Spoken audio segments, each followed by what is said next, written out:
Student federation of India SFI ने उच्च शिक्षा संस्थानों में जातिगत भेदभाव पर हाल ही में आई यूजीसी की रिपोर्ट को स्वीकार करते हुए विश्वविद्यालयों में सामाजिक न्याय की मांग की है। एसएफआई का यह भी कहना है कि इस नियम का नाम रोहित वेमुला के नाम पर रखा जाना चाहिए, क्योंकि ऐसी ऐतिहासिक घटना के बाद इस तरह के नियम बनाने की जरूरत महसूस हुई। उन्होंने बताया कि कई सालों तक छात्रों और सामाजिक रूप से वंचित समुदाय के संघर्ष का यह नतीजा है। यह नियम उन याचिकाओं के बाद तैयार किया गया जिसमें विश्वविद्यालयों में जातिगत भेदभाव को रोकने के लिए ठोस व्यवस्था की मांग की गई थी। ये याचिकाएं शोध छात्र रोहित वेमुला की संस्थागत हत्या के बाद दाखिल की गई थी। एसएफआई शुरू से ही रोहित एक्ट को लागू करने की मांग करता रहा है ताकि विश्वविद्यालय ऐसे स्थान बन सके जहां जाति, धर्म, लिंग, नस्ल, जन्म स्थान या दिव्यांगता के आधार पर किसी तरह का भेदभाव न हो। हालांकि यह भी सच है कि यह नियम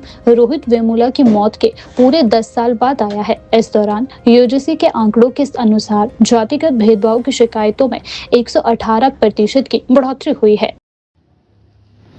नमस्कार, मैं अनिल ठाकुर, एसएफआई हिमाचल प्रदेश राज्याध्यक्ष।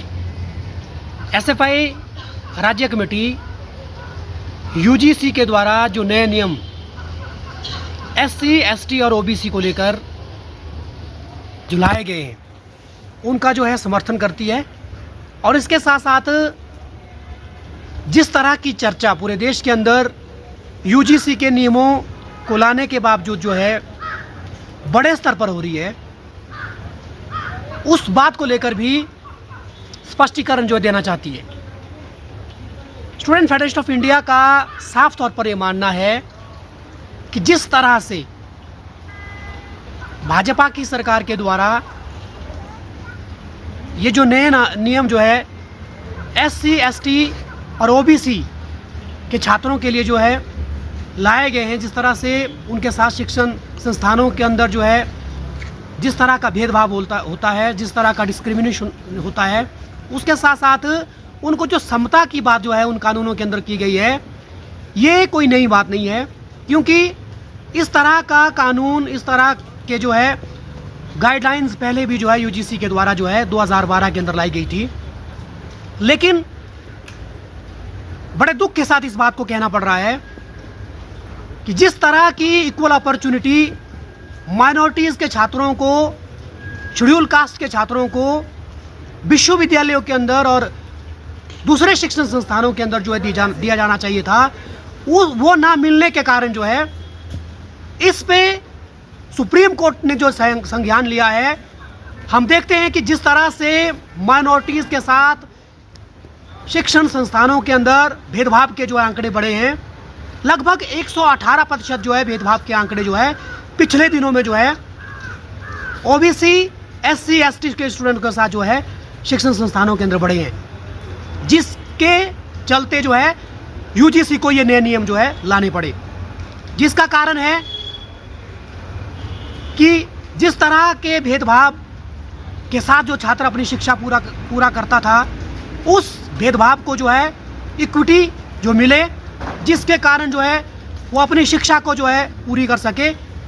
इसीलिए हम समझते हैं एक साइंटिफिक और प्रोग्रेसिव ऑर्गेनाइजेशन होने के नाते कि जिस तरह की हम उम्मीद इन नए नियमों के तहत जो करते हैं, उसको जो है भारत की सरकार और जो यूजीसी जो है उसको अपने शिक्षण संस्थानों के अंदर जो है इम्प्लीमेंटेशन में लाएंगे, जिसका जो है छात्रों को फ़ायदा मिलेगा।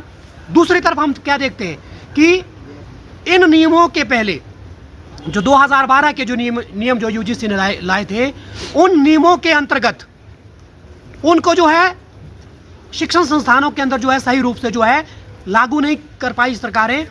जिसके कारण जो है रोहित वेमुला जैसे लोगों को जो आत्महत्या करनी पड़ी। जिसके कारण जो है हम देखते हैं हिमाचल प्रदेश के अंदर कांगड़ा के अंदर पल्लवी को जो अपना मानसिक रूप से जो उसको किस तरह से प्रताड़ित किया गया, उसको जो है अपने जीवन की कुर्बानियां जो है देनी पड़ी। अगर